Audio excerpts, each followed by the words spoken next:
श्रद्धा वोकर murder case में हर घंटे कुछ नया खुलासा हो रहा है। लगातार हो रहे खुलासे के बीच लोगों के मन में ये बड़ा सवाल है कि श्रद्धा की हत्या की बात सामने आने में आखिर 6 महीने का वक्त कैसे लग गया।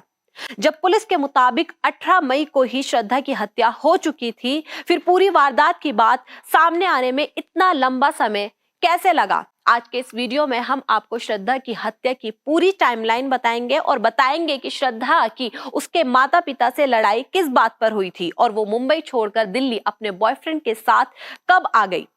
दरअसल श्रद्धा मुंबई के सटे वसई के संस्कृति अपार्टमेंट में अपने माँ बाप के साथ रहती थी। साल 2019 में उसकी मुलाकात आफ्ताब अमीन पूनावाला से हुई। पहले दोस्ती हुई, फिर ये दोस्ती प्यार में बदल गई। आफ्ताब के साथ रिलेशनशिप में आने के बाद श्रद्धा ने अपना घर छोड़ दिया क्योंकि श्रद्धा के परिवार वालों को उसके रिलेशनशिप से काफी दिक्कत थी।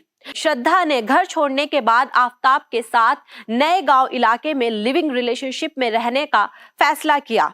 जनवरी 2020 में जब श्रद्धा की मां का देहांत हुआ, तब श्रद्धा करीब 15 दिनों के लिए पिता के साथ रहने वसई तो आई, फिर वापस तुरंत आफ्ताब के पास चली गई। करीब 2 सालों का वक्त छोटी मोटी लड़ाइयों के साथ बीत गया और श्रद्धा अपने परिवार से पूरी तरह से कट गई। उसने किसी से भी बातचीत करना साफ बंद कर दिया था। ना पिता और ना ही किसी रिलेटिव से उसकी बातचीत हुआ करती थी। लेकिन इसी बीच श्रद्धा अपने मुंबई के एक दोस्त लक्ष्मण नाडर के साथ लगातार संपर्क में थी। वो अक्सर अपनी बातें लक्ष्मण को बताया करती थी।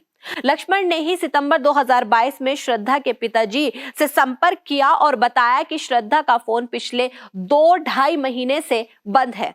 साथ ही यह भी बताया कि श्रद्धा मुंबई छोड़कर मार्च 2022 में आफ्ताब के साथ दिल्ली चली गई थी।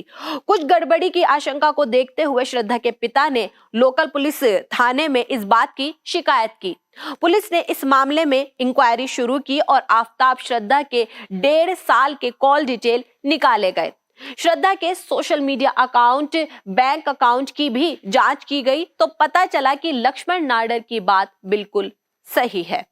सोशल मीडिया से लेकर श्रद्धा के बैंक अकाउंट तक उसकी सारी एक्टिविटी बंद थी। जिसके बाद पुलिस ने आफ्ताब को बुलाया। तब उसने बताया कि श्रद्धा और वे साथ में दिल्ली छतरपुर इलाके में लिव इन में रहने तो आए थे, लेकिन मई 2022 में श्रद्धा उसे छोड़कर चली गई थी।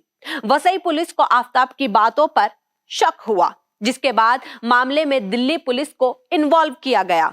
दिल्ली पुलिस ने जब मामले की छानबीन की तो पूरे मामले का खुलासा हुआ। इस मामले में दिल्ली पुलिस ने वसई पुलिस के साथ मिलकर आफ्ताब के घर पर भी छापेमारी की, जिसके बाद पूरे मामले से पर्दा उठ पाया। पुलिस की पूछताछ में ही आफ्ताब ने बताया कि उसने श्रद्धा की हत्या 18 मई 2022 को कर दी थी, जिसके बाद करीब 18 दिनों तक लाश के छोटे छोटे टुकड़ों को उसने मेहरौली के जंगलों में फेंका। श्रद्धा के लाश को ठिकाने लगाने के लिए उसने 300 लीटर की फ्रीज खरीदी थी और हर रात 2 बजे वो घर से निकलता था।